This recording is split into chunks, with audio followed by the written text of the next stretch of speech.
selected a target leaf to set an intention for 10 minutes, using their thoughts to see if they could get the target leaf to glow.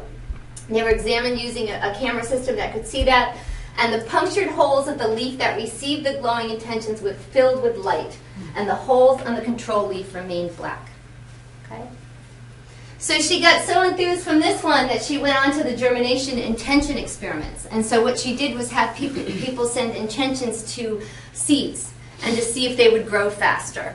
And she was very specific on what it was that they wanted to do. And that is that she asked each of the seeds to grow at least 3 centimeters by the 4th day of growing. And the idea with intention is that you are specific. Okay, that it's not just kind of, oh, we just, you know. And so in each of the experiments, the audience was asked to choose one of the 4 sets of seeds and then send them a very specific intention for the seeds to grow. At least 3 centimeters by the 4th day of growing. And the results emerged were they grew an average of about 1/3 of an inch higher than the control seeds. They grew 56 millimeters compared to the control seeds, which only grew 48 millimeters. And the statistically significant result of only 0.7% that this could have occurred by chance. Right, so it's 99.3%. How do you say it? 99.3% sure that A affect B. That A affect B. That it was due to the intention. All right, so they were harvested after 5 days, and this is what happened. So just also, when she compared, now she did this several times. I think she did it about 6 times. And when she took all of the results of all the seeds that got intention and compared them to all of the control seeds, she actually found, comparing the results of all the plant growth, that the plants sent the intention grew the highest of all. Okay? So this is why I often say that, you know, if you pray for your plant or you pray for your spouse, you know, you're going to get a better result when you pray for your plant, okay? Because your plant's not going to argue with you, right?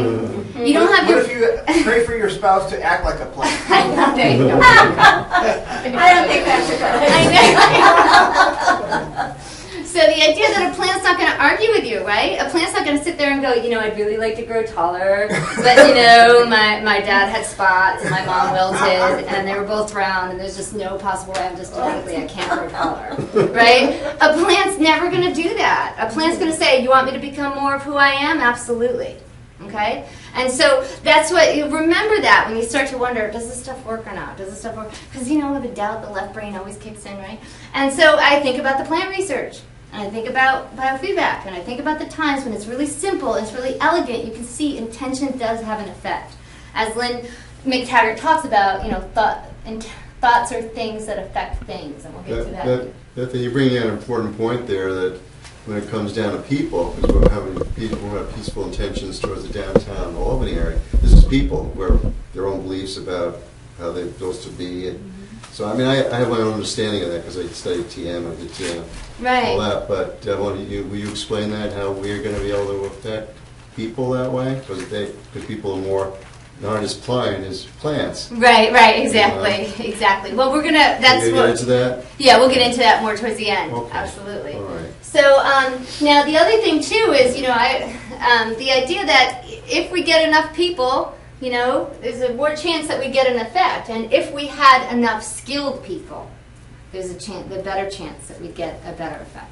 The idea that, and she found this, Lynn McTaggart found this, when her best audience that got the best results included 500 longtime practitioners of healing touch. This particular audience produced the most profound effects, and these were the people skilled in the use of intention. So it suggests that with intention, practice and experience count.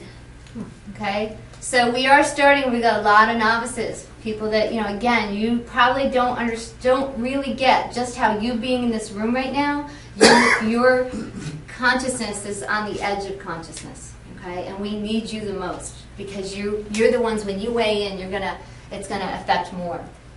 All right, so I just want to show this briefly with a Lynn McTaggart video. Anyone have any questions while I cue this up? I do. Yeah, go ahead. So, are you going to make your PowerPoint available? Because I thought about showing this lunchtime where I work. Oh, that would be wonderful. Oh, I don't know if anybody will help. That is a great idea. Thanks.